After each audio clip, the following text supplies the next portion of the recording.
Buy the AfriCell 4 Mbps Mega Bundle for $2,700 at any AfriCell outlet and get a Mi-Fi for free. No time for buffering. Speed. Lenoir.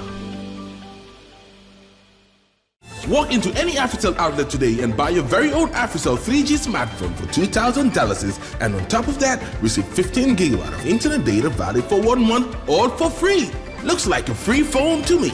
Now, it's time to get yours.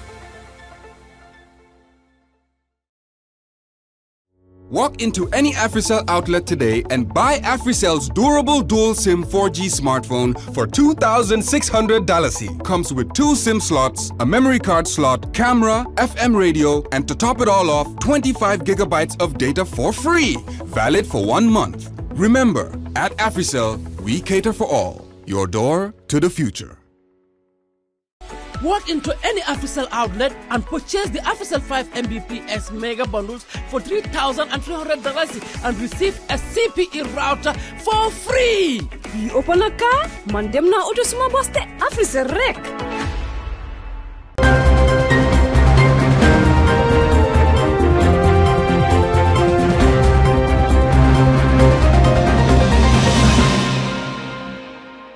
Hello and welcome to the Star TV Newsroom. We're broadcasting from our studios in Sarakunda. I am Maria Madam and many thanks for joining us. Coming up, President Barrow kickstarts preparatory activities for the Gambia's upcoming Bicentenary Festival.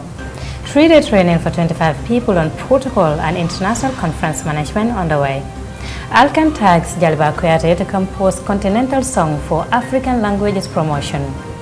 Need for inclusive national development takes center stage at the National Youth Parliament first ordinary session on Monday. On international news, King Charles III is visiting Kenya on his first trip to Africa as British monarchy. Ceasefire or pause words UN members can't agree on to stop Israel's bombs. There's so much more coming. Stay tuned.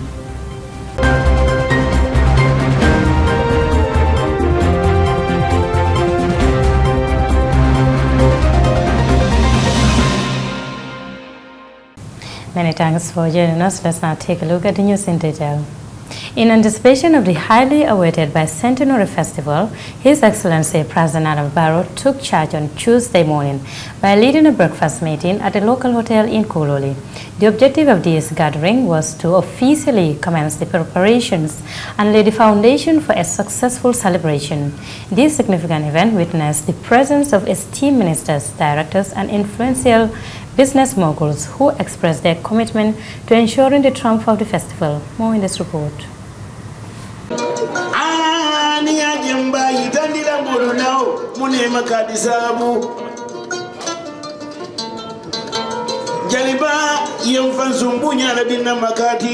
Amidst the excitement to witness the first ever commemoration of the bicentenary anniversary of Janjanbureh, the Gambian leader, President Adam Barrow, despite being on official leave on Tuesday morning, the 31st of October 2023, presided over a breakfast meeting to officially launch the preparation action plan for the event, which includes a fundraiser. The objective of this gathering was to kickstart the preparatory activities that will lead up to the grand celebration. Honorable Ahmad Nkeba is the Minister of Tourism and Culture. That I most welcome you all to this auspicious gathering of breakfast meeting to raise funds for the upcoming great event dedicated to the commemorating the bicentenary of Makati Island as a settlement for liberated Africans from 1823.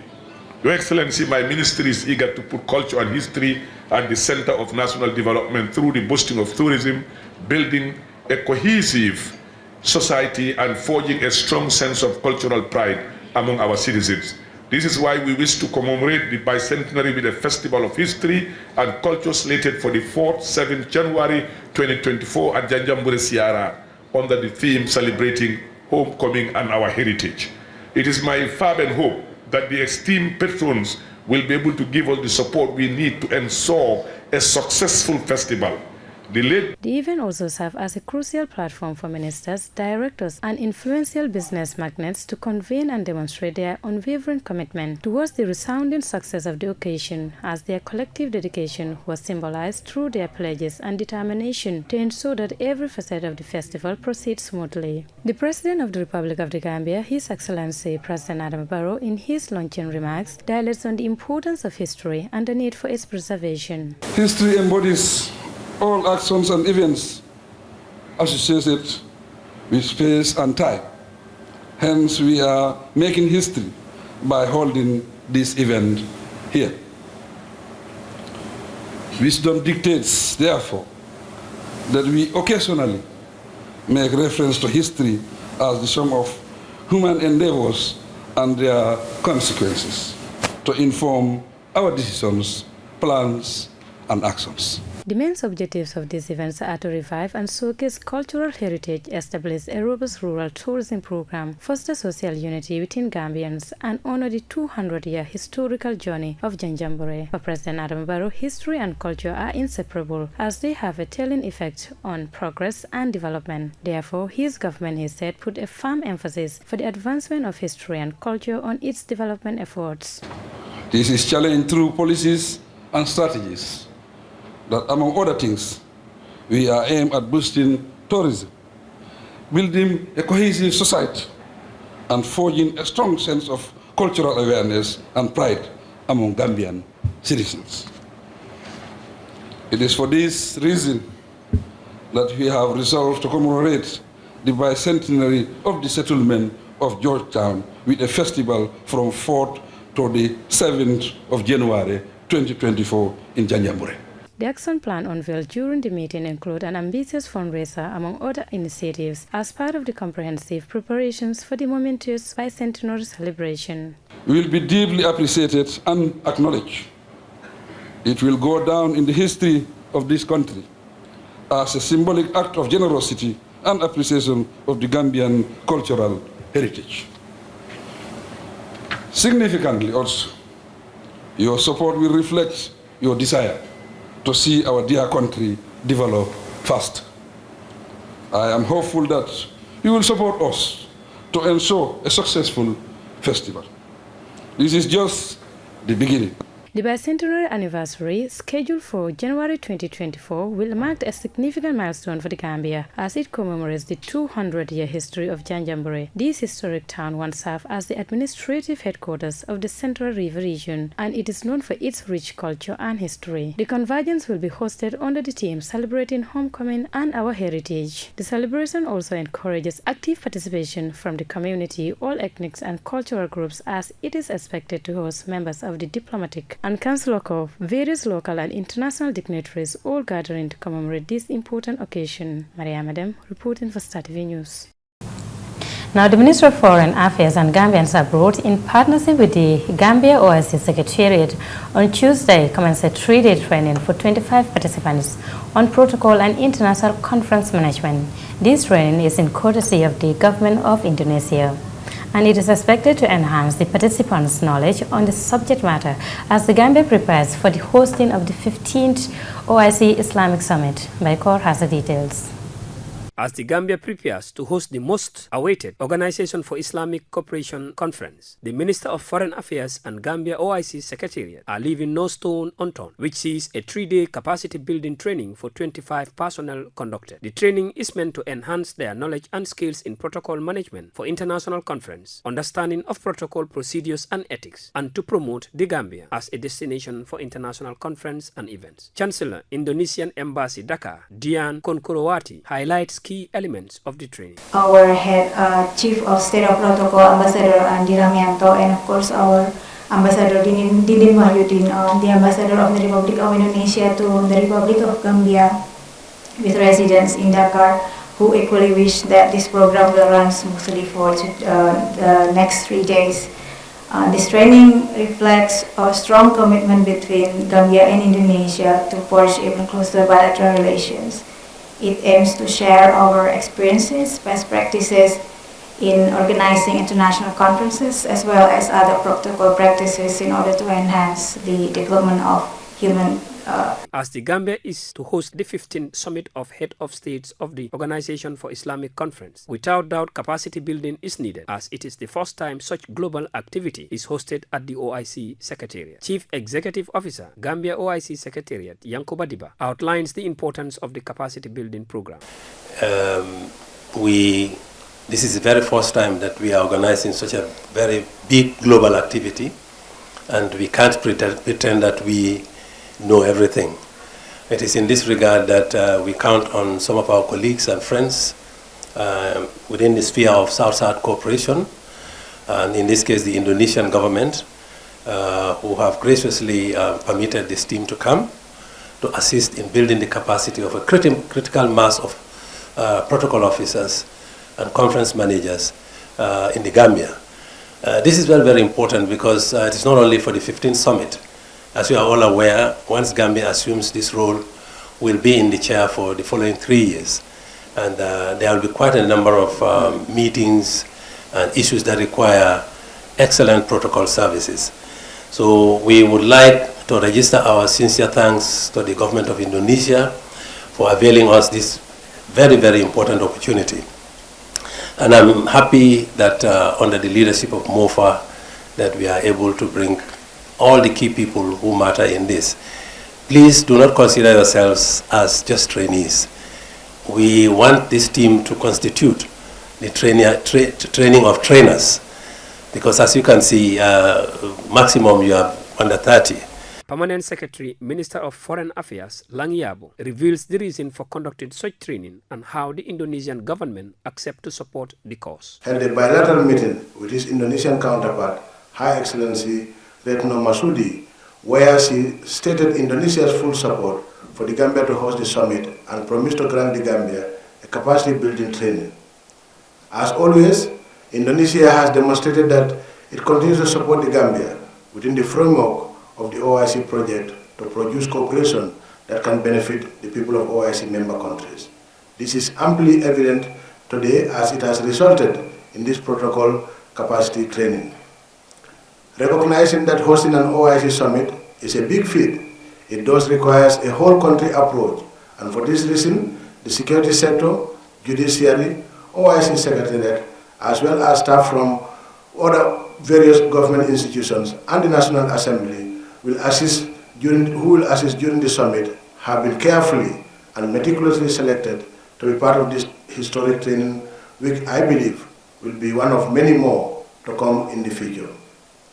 This 4-day training program is of great significance as it will offer participants an insight into the fundamentals of protocol as well as hosting of international conferences, and will thus serve as a platform for participants to share their experiences, best practices post-OIC summit, since the Gambia will carry the OIC for the next 3 years after the summit. The Protocol and International Management Conference training being held at the Sadauda Kereba Jawara International Conference Center facilitates valuable learning experience and skills development for participants in the areas of protocol management and conference organization. The event successfully fulfilled its objective of enhancing knowledge, promoting network, and positioning the Gambia as a preferred destination for international conference. Reporting for Star TV News, I am Baikor. That was my co-reporting there. Now, the director of the African Academy of Languages, ACALAN, in collaboration with the National Center for Arts and Culture, on Monday visited the country's Kora Mistro, Yelba Kuyate, at his residence in Brikama. The courtesy call, among other things, was meant to task Mr. Kuyate to compose a song that will promote African languages across the continent. Model Baji reports. The African Academy of Languages, ACLAN, is the African Union specialized agency charged with the promotion and development of African languages as a means for fostering continental integration and development. It is headquartered in Mali, Bamako. The executive secretary of the African Academy of Languages, Langfafa Damfa, described his visit to Mr. Kuyate as paramount, adding Jaliba is a unifier whose outstanding performance in promoting peace and unity earns him respect around the world. Dr. Damfa further expanded on his mission to the King of Kora, resident at Brikama. Our purpose is coming here because of his outstanding nature of promoting our values, our development, our humanity, our peace and security.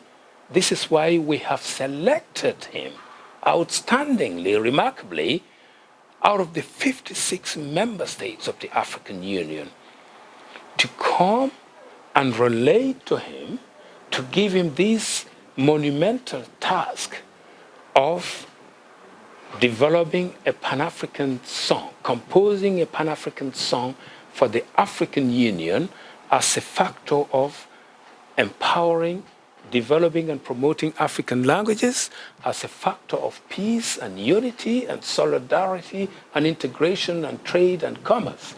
This is why we are here, and this Pan-African song that our great Jaliba Kuyate is going to compose is going to be reproduced in the 56 member states of the African Union. The tune would not change, the parole, the text would not change. They would just be translated into our African languages. And of course, English and French and Portuguese and any other language. Director General of the National Center for Arts and Culture, Hashim Sise, seized the opportunity to thank the Akalang director for his unflinching support to the Gambia arts and culture sector. For 40 years now. So really, I mean, this is just like an extra assignment, you know, for him. And it is a continental one, you know. I mean, he will do it for the rest of Africa. And the pace that he will set in the song is what the rest of Africa, you know, will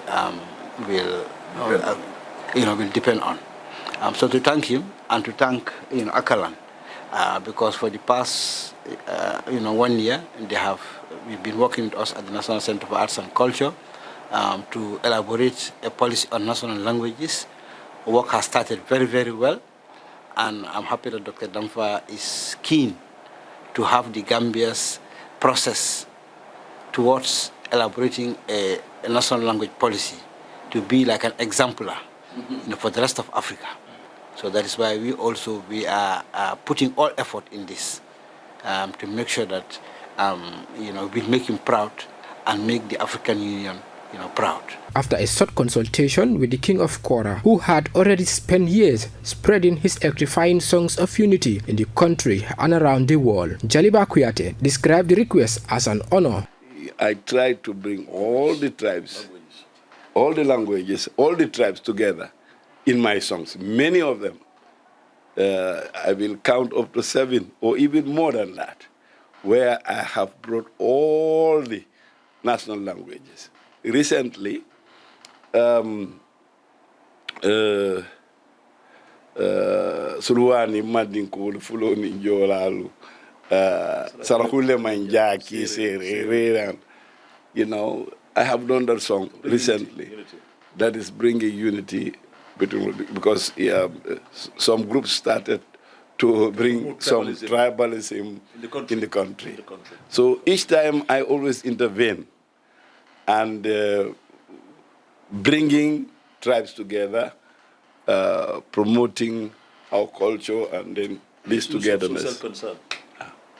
So I am really very happy because they found me in this, and meaning they are telling me now, we're going to make this official. It was not official. You were working on this, but it was not official. It was never official. But so it's going to be a global thing, an African thing and a global thing. I think I am greatly honored. The African Academy of Languages, Akalang, was established in Mali in December 2000 by a presidential decree as the mission of the African Academy of Languages. It was later transformed into Akalang in January 2006 and became a specialized institution of the African Union when its status were adopted by the 6th Ordinary Session of the Assembly of Head of States and Government of the African Union. For Star TV, I am Moto Elbaji. Now moving on, as the National Youth Parliament members discuss pertinent issues affecting Gambian youth, the need for an inclusive national development takes a center stage at this first ordinary session on Monday. Other relevant matters such as irregular migrations was also not left out. Awasane reports.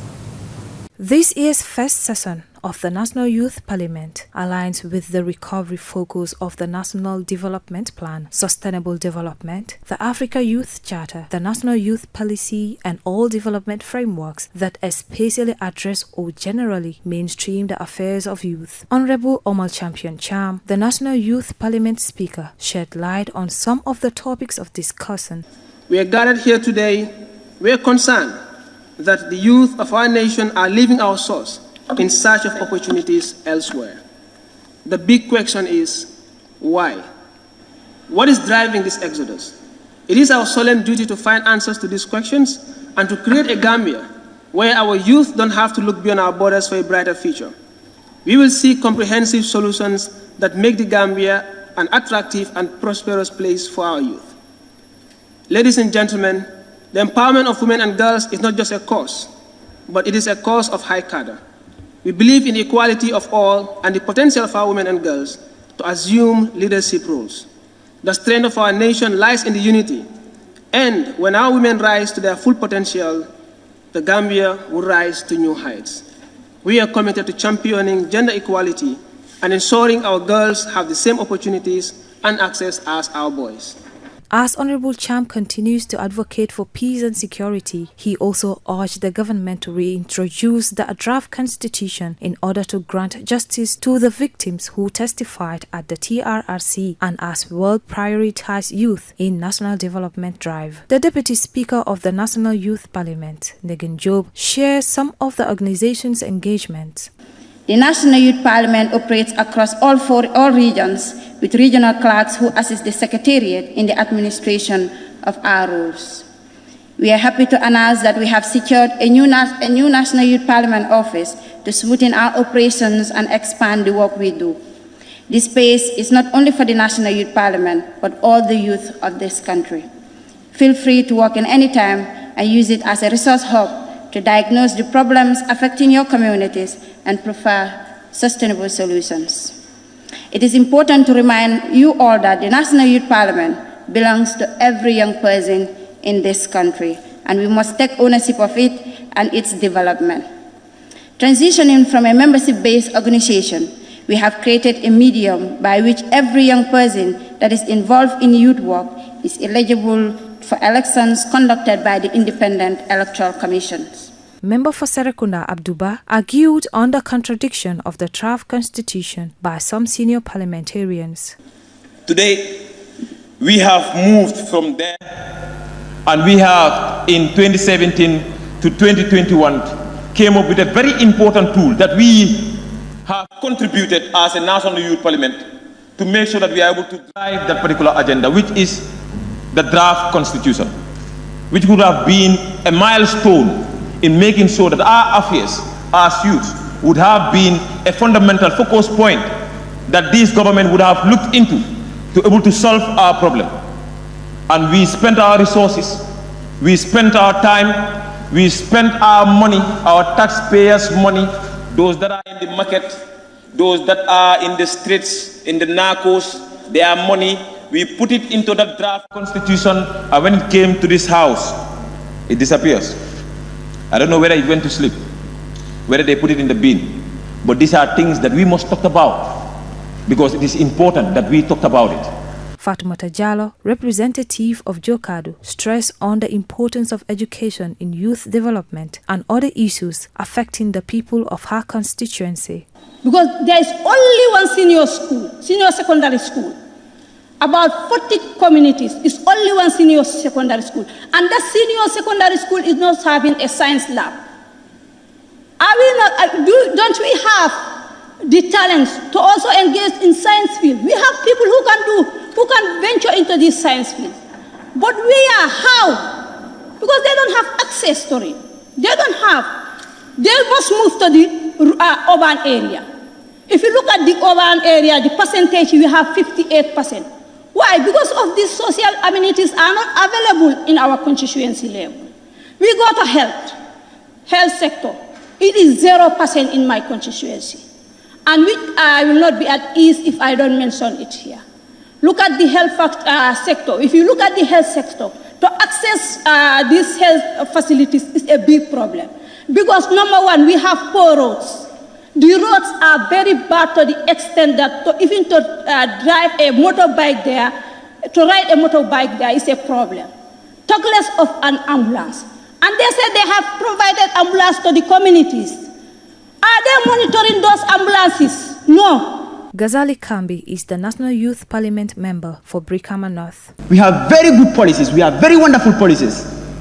But the implementation is the problem. Do you know why the implementation is the problem?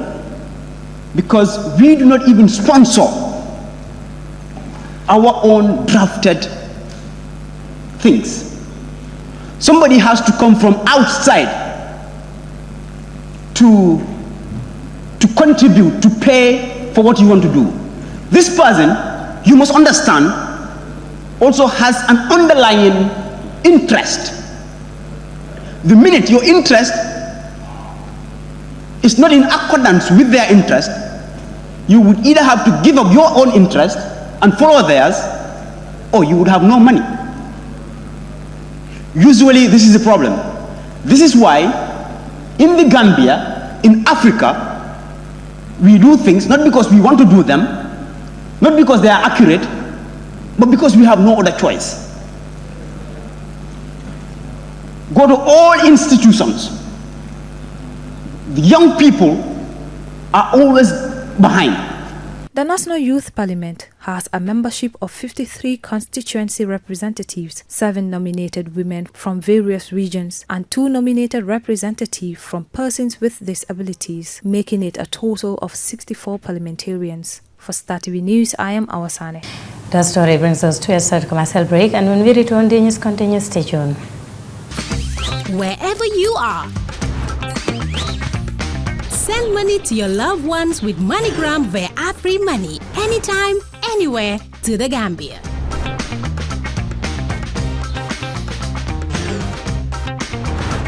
No sending fees, no cash out fees. Simply go to www.moneygram.com or use the app and select Send through AfriMoney. Cash out at any AfriMoney agent and receive or get $100 is free. Call 777 or dial *777# to register for AfriMoney in Gambia. Welcome back after the short commercial break. If you're just tuning in, we're watching the Star TV Newsroom and we're broadcasting from our studios in Serekunda. I am Maria Madem and thanks for joining us. Let's now shift our attention to some international news. Britain's King Charles III has arrived in Kenya on his first trip to Africa since becoming king after the death of his mother, Queen Elizabeth, last year. He was greeted by President William Ruto in Nairobi. King Charles is expected to acknowledge painful aspects of Britain's near 7 decades of colonial rule in Kenya. Al Jazeera's Malcolm Wade is in Nairobi to talk more on his visit. President William Ruto in Nairobi. King Charles is expected to acknowledge painful aspects of Britain's near 7-decade colonial rule in Kenya. Let's talk to our correspondent Malcolm Webb, who's following this visit from the capital, Nairobi. So the first visit to Kenya as the British monarch, what's each side hoping to achieve from the visit? King Charles surprised people last year at a Commonwealth summit when he expressed personal sorrow for slavery. This was before he became king. Slavery, which of course over centuries earned great wealth for Britain and its monarchies. Now that followed other Commonwealth members, former British colonies, notably Jamaica and Barbados, a significant part of whose populations is made up of the descendants of enslaved people, calling to re-evaluate their connections to Britain's monarchy. Now in Kenya's case, ever since independence from British colonial rule in 1963, successive Kenyan governments have maintained close relations with Britain, and the current government of President William Ruto appears to be no different. It's expressed support recently for Israel, stands with the West on many other issues, and a visit from the British monarch internationally will be seen to cement that allegiance. However, many Kenyans on social media and campaign groups see it differently. A group of activists here who are campaigning for justice for abuses allegedly committed by British soldiers recently British soldiers who train in northern Kenya. The activist group said that this week Kenyan police didn't allow them to hold a demonstration or even a press conference to raise their grievances, and at the same time a growing number of communities across Kenya are calling not just for apologies but also for reparations to be paid for atrocities committed and for land grabs that took place under British colonial rule. We spoke to some of them. Let's hear what they had to say. Kipchoge Chomu's great-grandfather led an armed resistance against evictions and land grabbing under British colonial rule. He was called Koitalel Samwe, and he's commemorated at this mausoleum in southwest Kenya. He was a chief of the Nandi people. In 1905, a British colonial officer summoned him to a peace meeting and shot him in the head. We got the report from those elders who were there that the next day they found Koitalel Samwe's body headless, and they buried that headless body. And that's why one of the demands on one of the appeals we are making to the British government is that they please return that head. Kipchoge believes the Makeba trophy taken by the officer is in the vault of a British museum, but none have acknowledged it. 50 years after Koitalel was killed, people in central Kenya rebelled against the British after settlers grabbed their farmland. Researchers estimate the British killed more than 10,000 people in the crackdown on the rebels known as Mau Mau. Many more were detained in fenced villages and concentration camps. 10 years ago, the British government compensated about 5,000 survivors, but it's never admitted responsibility. This is what remains of one of the camps. It's now a school. Survivors said that this cell was used for solitary confinement and torture. The British torture methods in rooms like this included castration and rape to extract confessions and information. King Charles is expected to talk about Britain's colonial past on his visit to Kenya. People are waiting to find out what he's going to say. After Koitalel was killed, much of the land of the Nandi and Kipsigis peoples was grabbed for tea plantations. Many of their descendants still live in nearby shacks. We are asking King Charles III also to touch on the same. Say something about these lands. Why are they still being used by the British while the Kipsigis people are suffering? It's Charles' first trip to Africa since he became king. It comes as Britain's facing growing calls for justice to account for its colonial past. Malcolm Webb, Al Jazeera, Nyeri County, Kenya. Now, as pleas for a ceasefire in Gaza grow louder, there is a palpable sense of urgency at the United Nations, where the Security Council remains divided, struggling to find a unified voice as the turmoil drags on. With UN officials warming for a breakdown of civil order in Gaza on Monday, members of the Security Council gathered for yet another emergency meeting on the war. The UN Refugee Agency for Palestinians tells the Security Council that forced displacement is taking place in Gaza, and Israeli attacks on civilians there are collective punishment. Al Jazeera's Christine Salome reports from the UN headquarters in New York. Noting that more than half of Gaza's population has now fled their homes and are living in appalling conditions, UN officials accused Israel of violating international law. The current siege imposed on Gaza is collective punishment. 2 weeks of full siege followed by the trickle of aid last week mean that basic services are crumbling, medicine is running out, food and water are running out, fuel is running out. The UN and several member states repeated their call for an immediate humanitarian ceasefire.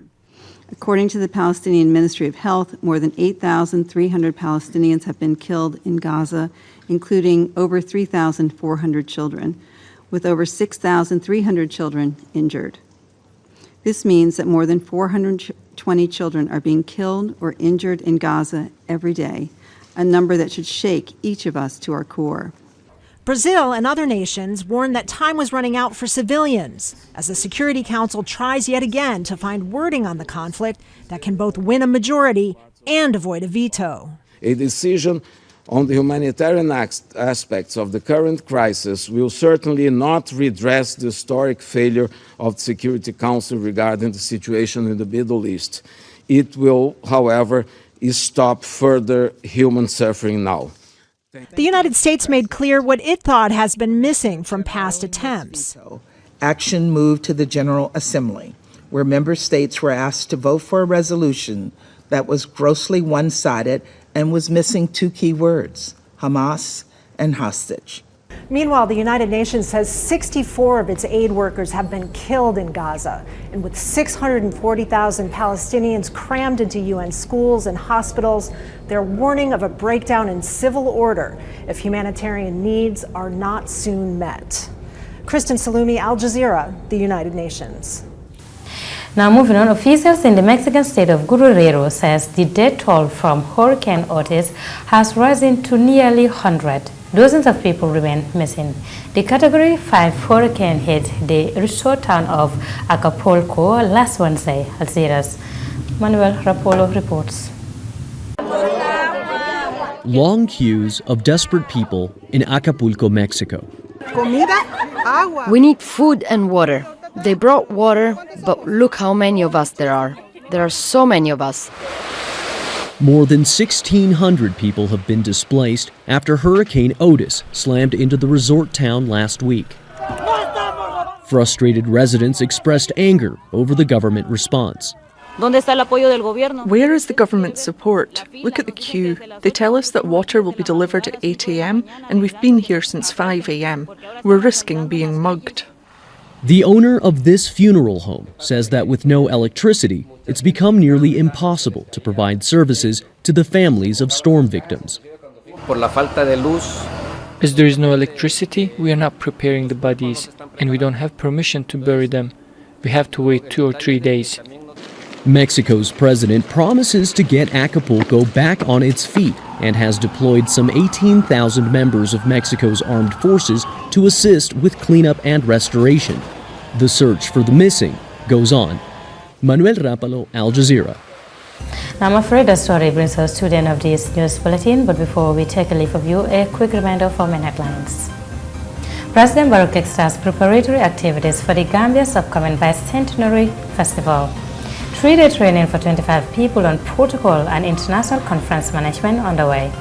Alcan tags Jaliba Kuyate to compose continental song for African languages promotion.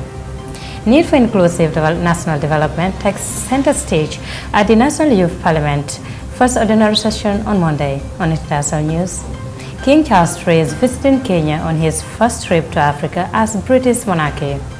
Ceasefire or pause words UN members can't agree on to stop Israel's bombs. That's all we have for you in this edition of the news. You join us tomorrow for another bulletin. But in the meantime, do enjoy the rest of our programs and have a wonderful night. Thanks for watching.